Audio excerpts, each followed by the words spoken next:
So brief follow-up to the previous video. Now, I cited the specific examples of infinity and infinite consciousness, infinite imagination, and all that.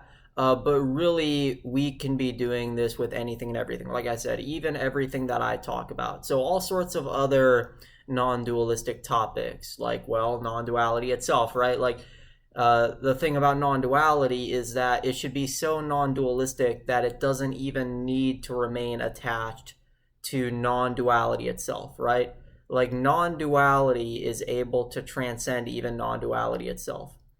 I mean, that just makes sense if you think about it. Like, if it's so non-dualistic, well, there's a broader duality between duality and non-duality itself. So why can you not just collapse that broader duality such that you have both duality and non-duality? So a lot of people, a lot of non-dualists will get triggered at the thought of the possibility that maybe there's such a thing as objective dualities, but why would that be a problem, right? Like, nothing about that defies the notion of a non-dualistic reality. Like, if reality is truly non-dualistic to an immense extent, well, then it also would not be biased towards either duality or non-duality. So of course it could include objective dualities, not just despite the fact that it's non-dualistic, but even because of the fact that it's non-dualistic.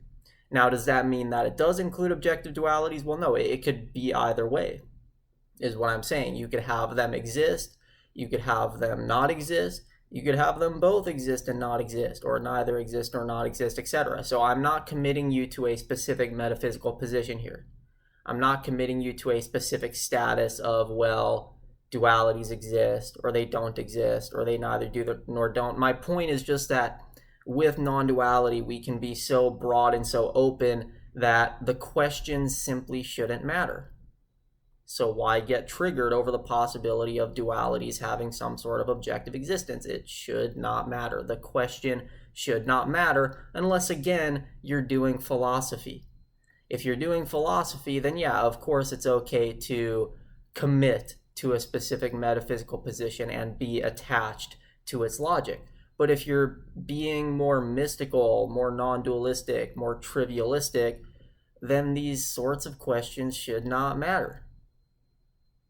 They just should not matter. That is the difference between philosophical topics and mystical topics. Mystical topics are not separate from philosophy, but they are broader than philosophy. They include philosophy. They are one with philosophy, right? They're the ocean, including and being the drop in that ocean. That's the depths of the mystical topics as compared to philosophical topics. So if you're being philosophical, okay, yeah, be attached to a specific drop, like no dualities existing. But if you're trying to be deeply mystical and non-dualistic, then just let it go. Let it go. It should not trigger you to entertain the possibility that maybe there are dualities, maybe there aren't, maybe there's both. Dualities and not dualities, maybe there's neither, right? Like, it really just should not matter. You should be open. You see that? So with non-duality and with mysticism, we should not even be attached to non-duality or mysticism itself, right? That's the irony. That's the cool thing about non-duality, is that to be non-dualistic, you don't even have to be non-dualistic. That is super profound.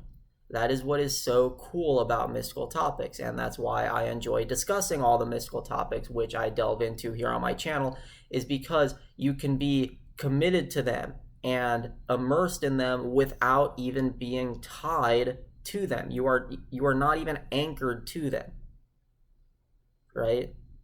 Being deeply mystical means you don't even have to be mystical. You can be non-mystical. You can be secular, you can be scientific, it doesn't matter. That's why I'm able to discuss all sorts of hyper-rational scientific topics on this channel, right? That's why I'm able to appear so quote-unquote stage orange, as a lot of spiral dynamics enthusiasts, love to classify those stages. It's for that reason. It's possible to be those things, because if you are deeply into these subjects, you do not have to be attached to those very subjects. So it's not just that we don't need to be attached to infinite consciousness. It's that we don't even need to be attached to non-duality itself, or even mysticism itself, or even a lot of other things that a lot of non-dualistic and mystical teachers bring up. A lot of non-dualists will bring up this idea of nothingness. Like, this is all nothingness, it's all void, it's all emptiness. But again, why should we, quote unquote, limit ourselves to that? Again, just like how infinite consciousness is able to be analogously referred to using the English language and the human brain, likewise, the very concept of nothingness is also analogous to the human brain. It's something we can refer to with it. But again, is reality truly restricted to English analogs? If it isn't, and if it transcends English analogs and references, then it's going to be able to go further than mere nothingness. So a lot of people will sort of drop everything, like in this sort of mystical fashion, but then they'll stop at a void state. They'll stop at nothingness and just say it's all nothing. Why can't you go further? And again, people will say, oh, well, once you go down to nothing, there is no higher or lower. There is no going further. Okay, well, again, remember, that in of itself is illogical. If you are saying it is nothing, therefore it is not possible to go further, yes, that makes logical sense. What you're saying is perfectly rational, but that in of itself is the issue, is that it is too attached to rationality. So sure, yeah, it makes no sense to talk about dropping even nothing or going even lower than nothing. But why should reality make sense? Why should it conform to the laws of classical logic? Now, there's, you could say, a sort of trivial logic to everything I talk about here on this channel. I've demonstrated it in past videos, how you can use logic and common sense to bring about various contradictions, right, in a very coherent manner. So you could say it's all trivially logical, but the thing about that sort of trivial logic is it is so trivial that, again, it's not even attached to logic itself. So you can defy all sorts of classically logical thought processes. So why restrict yourself to the idea that we cannot do the impossible and we cannot go lower than nothing, right? Why should reality be restricted to English analogs? Even English analogs can go further than nothing, despite the fact that it's impossible, because impossibility is itself still an English analog.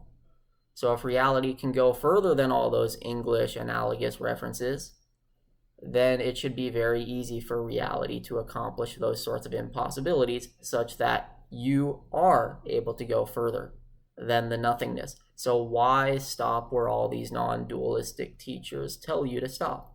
Why stop at nothingness? Why stop at void? Why stop at emptiness? Why not go further?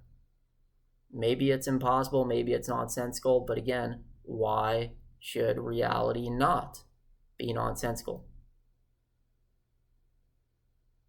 And along those notions of nothingness, another thing that some figures, some teachers, and some gurus will bring up is the idea that everything is just a story.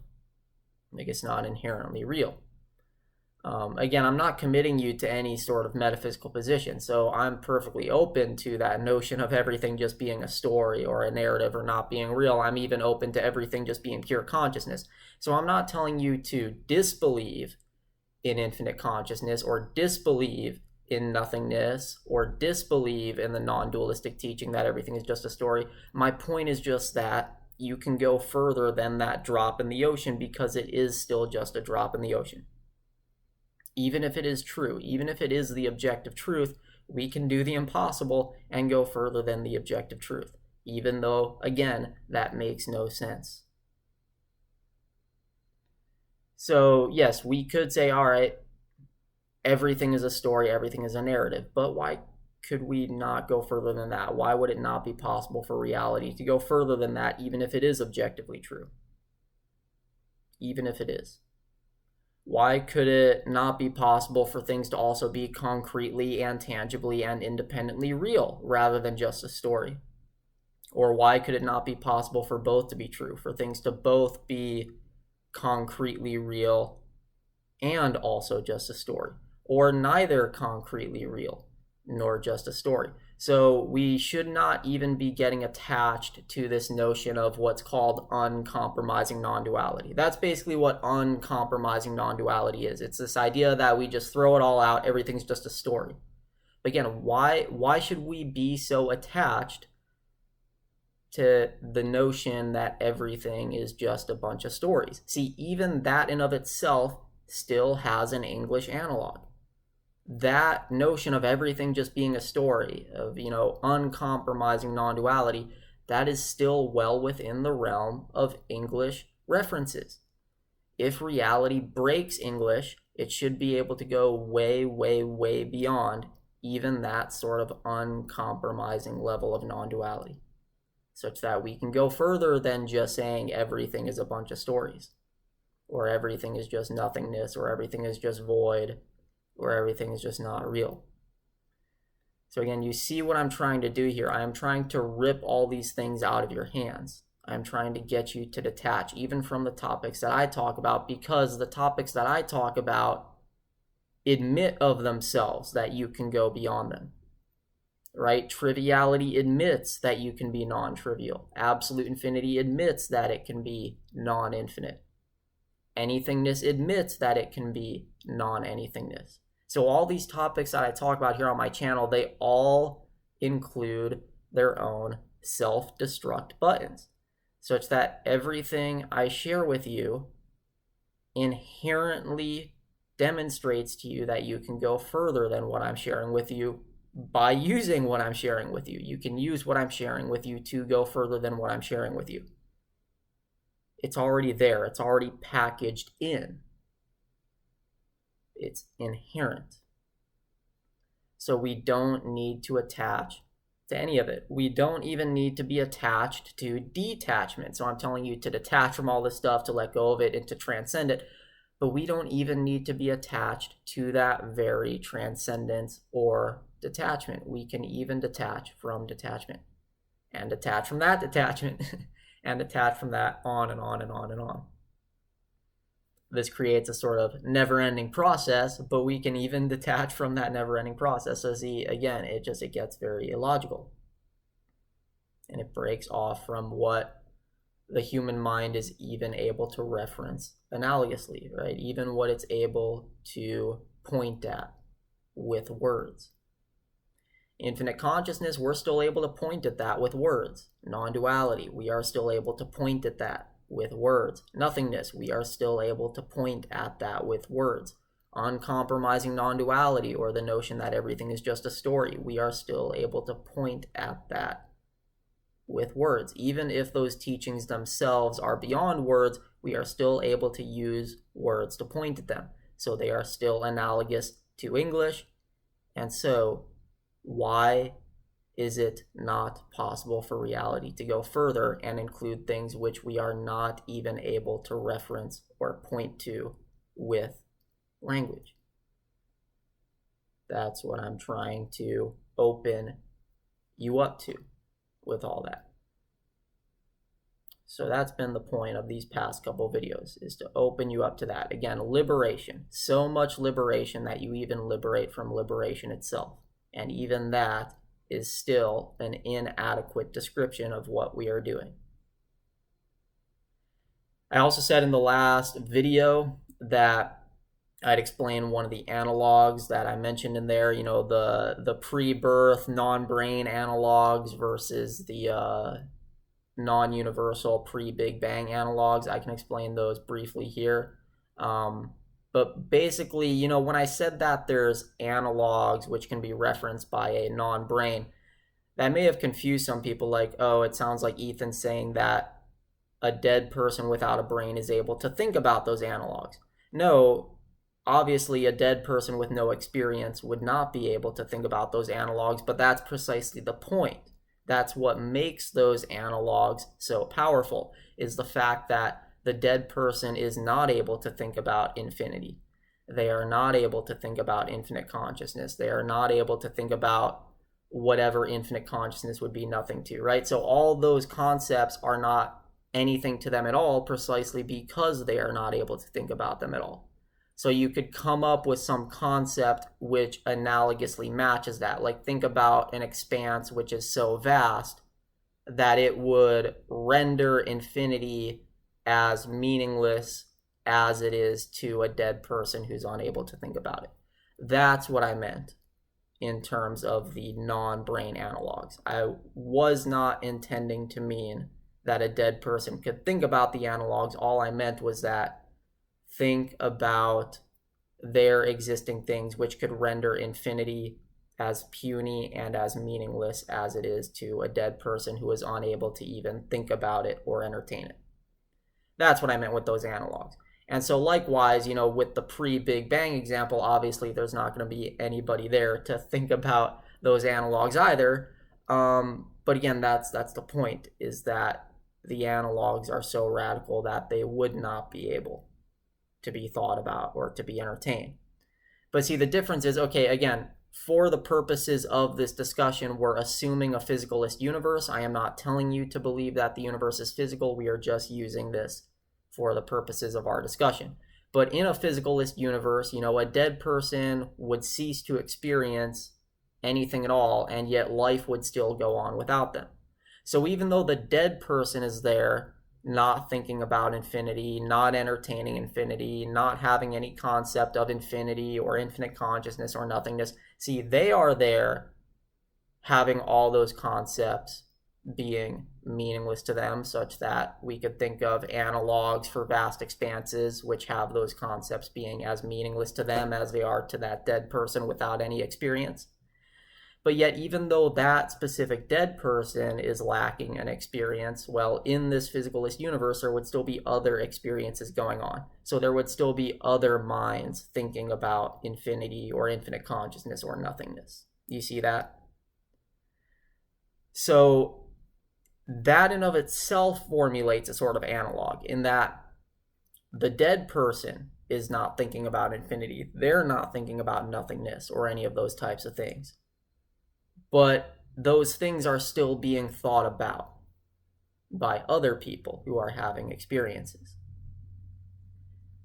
So if we're using that as an analog, this would formulate a picture of reality in which we have vast expanses which are analogous to the dead person's mind, in that within those vast expanses, it's so vast that infinity and infinite consciousness and all that is just non-existent to it. But then we could go beyond even those vast expanses into other expanses in which there is still infinity, there is still infinite consciousness, there is still nothingness. And those other expanses would be analogous to the minds of the people who are still alive. See, so you might think, oh, Ethan, that kind of sounds like a multiverse. Like, we have a vast expanse where we have more than just infinity and all the things that the human brain is able to come up with, and that expanse is analogous to the dead person's mind. But then we go over to these other expanses which are analogous to the minds of the living people, and those are like other universes in this multiverse in which there is still infinite consciousness and nothingness and all that. Okay, yeah, in a simplistic way you could think about it like that, right? Like, if reality included these sorts of analogs, it would in a sense include a sort of multiverse, but actually it would be far more radical than even a multiverse, and here's why. See, the notion of a multiverse is itself able to be analogously referred to by the brain of a living human being.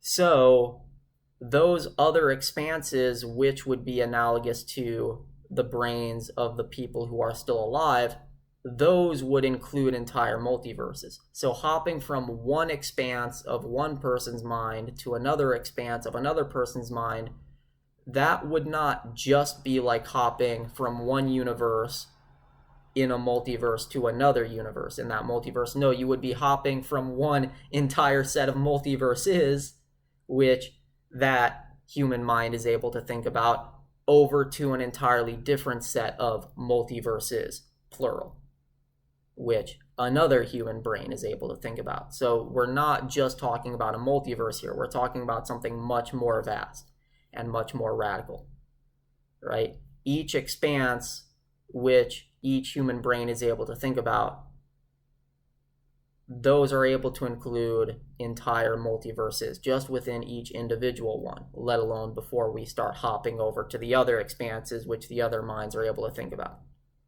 And then now picture hopping from those expanses which are analogous to the brains of the living people over to the expanse which is analogous to the dead brain of the dead person. Well, in that expanse, you know, the notion of a multiverse is entirely meaningless because the dead person is not even able to think about a multiverse. The notion of a multiverse is so minuscule and so non-existently puny that it doesn't even matter to them. They are not even able to think about it. So think of how vast of an expanse that is, to be analogous to that dead person's thoughts.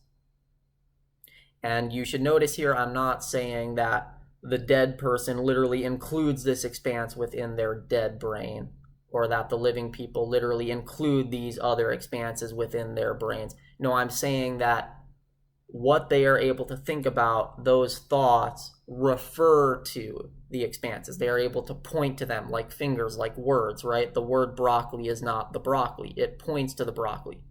So all the multiverses which each human brain is able to think about, those are pointing to actual multiverses which are far broader than the human brains themselves. And likewise, the dead person's brain is able to point to this vast expanse in which even a multiverse does not mean anything. But that vast expanse would be way, way, way beyond the dead person's brain itself, because that dead brain is merely pointing up at it, you see. And again, this is all going to sound dualistic. Like, how could we have all these vast, independently existing or non-existing expanses, Ethan? That's too dualistic. I thought you're non-dualistic. Right, again, but if you are deeply non-dualistic, you have no reason to shy away from the possibility of dualities. There is nothing that goes against non-duality here. Non-duality is so vast and so non-dualistic that it collapses the duality between duality and non-duality itself, such that it can include duality.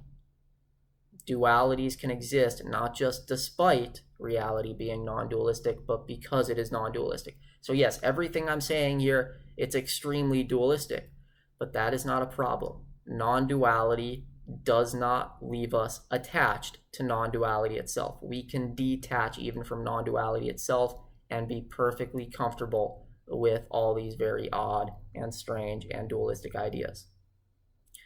But again, I am not committing you to believe in them. I am not committing you to a specific metaphysical position. So if you think that these sorts of dualities don't exist, that's fine too. That in of itself is still compatible with the deeply non-dualistic topics that I'm sharing here. Right? Non-duality includes the existence of dualities, but it also includes the non-existence of them. So even if you think they don't exist, that in of itself still agrees with everything I'm saying here. So it literally does not matter. This is the nature of deeply mystical topics, is that it does not matter. You do not need to commit to any specific metaphysical position or another. That is the whole point. But now going back to this idea of all these expanses which are analogous to the dead person's brain and all the brains of the living people and what they're able to reference, now picture getting rid of the entire universe. Again, like I said in the last video, going back to the state of nothing before the Big Bang 13.8 billion years ago. Okay, now there are no living brains, right? Everybody's dead. This is where the analogs get much more radical than the analog of the dead person's brain, because with the dead person's brain, the analog is just that there's these vast expanses in which multiverses and infinite consciousness don't mean anything at all. But there's still other living brains, so analogously speaking, that's like reality still including these other expanses in which there are still infinities and consciousness. But now that we're getting rid of all those living brains because we're going back 13.8 billion years ago to before the Big Bang, now we are getting rid of even all of those analogs. So now we have an expanse in which none of those expanses are there. None of the expanses which are analogous to any living brains are there. because there are no living brains alive to reference any of those expanses. So that is what makes the pre-Big Bang analog so much more radical than the pre-birth analog or the analog of the dead person. And then remember, even getting that much more radical, we could still play the sort of hopscotch, right?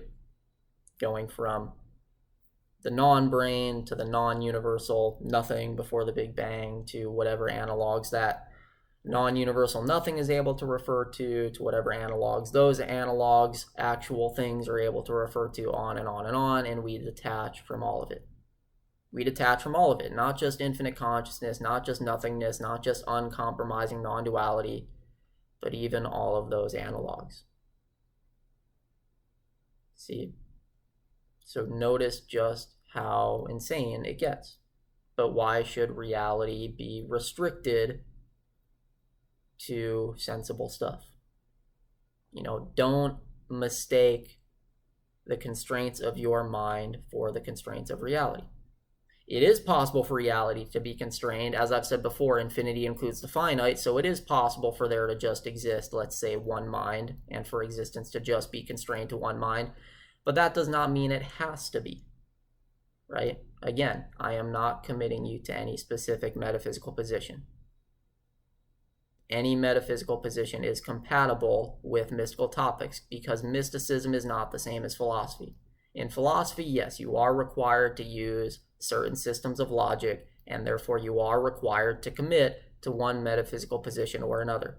But with mystical topics, things are much more wide open than philosophy. You do not need to commit to a specific metaphysical position. Instead, any and every metaphysical position is compatible with mystical topics. That is the difference between the mystical topics and the philosophical topics. So don't feel a need to attach to uncompromising non-duality or infinite consciousness or nothingness or void states or all these other things that various gurus are teaching, because that is all still philosophy. It does not make those things wrong. It just means that it is philosophy. Whereas here on this channel, our purpose is to explore very deeply, genuinely mystical topics. So if you'd like to explore that, that is the route. That is what opens you up to it. So let me know if you have any questions on this video or what I discussed in the previous one. Hope you enjoyed, and I'll see you all next time. Create a nice day.